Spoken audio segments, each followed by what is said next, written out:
สบายดีเด้อสบายดีพ่อแม่พี่น้องมื้อนี้มาเก็บเห็ดเนื่องจากว่าให้ย่าข้างหม้อไว้ท่า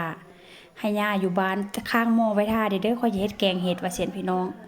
เว้าหยอกเด้อค่อยบ่แกงดอกเนาะเพราะว่าค่อยก็บ่ฮู้มันคือเห็ดหยังว่าเซียนซะ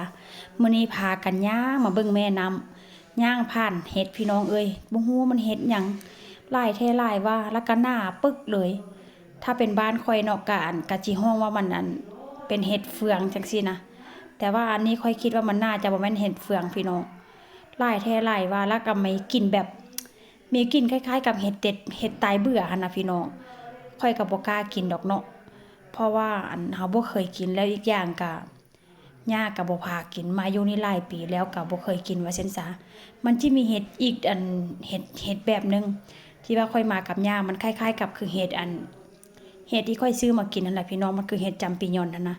อันนั้นค่อยกล้ากินแท้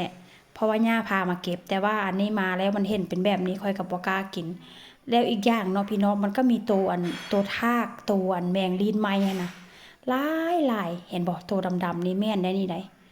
มันสิมากินน่ะพี่น้องเพราะว่าค่อยยืนสังเกตมันกัดกินอันนี้ก็แม่นเด้อนี่เด้อพูดนะตัวใหญ่พี่น้องเห็นแล้วก็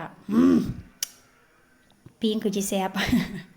ผู้ใดกำลังกินข้าวกินน้ำอยู่ก็ขอโทษขออภัยพี่น้องมื้อนี้ก็พามาเบิ่งเห็ดแบบออกแบบหน้าคักหน้าแน่พี่น้องพุ่นน่ะกำลังจูมแต่ว่าค่อยคิดว่าเห็ดอันนี้มันคือจิบ่บานดอกเนาะเพราะว่าส่วนหลายมันบานก็จิบ่บานปานใดหันนะกำลังออกหน้าปึกเลยพี่น้องผู้ใดฮู้ได้ว่ามันคือเห็ดหยัง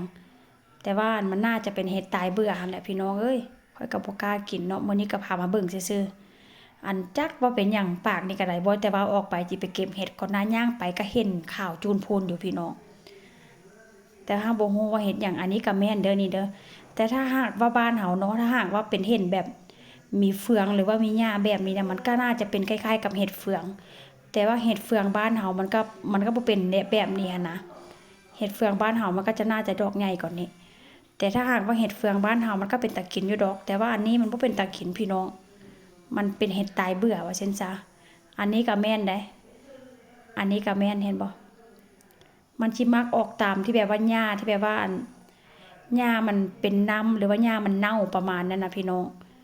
ถ้าหากว่าเห็ดทั่วไปมันน่าจะบ่ออกแบบนี้แต่ว่าอันนี้มันออกบ่อนที่แบบว่าหญ้ามันเน่าหญ้ามันเปื่อยหญ้ามันเหม็นประมาณนี้นะพี่น้องนี่ล่ะเนาะมื้อนี้กำลังสิย่างกลับบ้านย่างผ่านเห็ดก็อดบ่ได้พี่น้องเห็นแล้วก็ได้สะอ่อนแต่ก็บ่ฮู้ว่าเห็ดหยังแล้วก็บ่กล้าเก็บไปกินเด้อนี่ล่ะมื้อนี้ก็ถ่ายภาพบรรยากาศให้เบิ่งกัน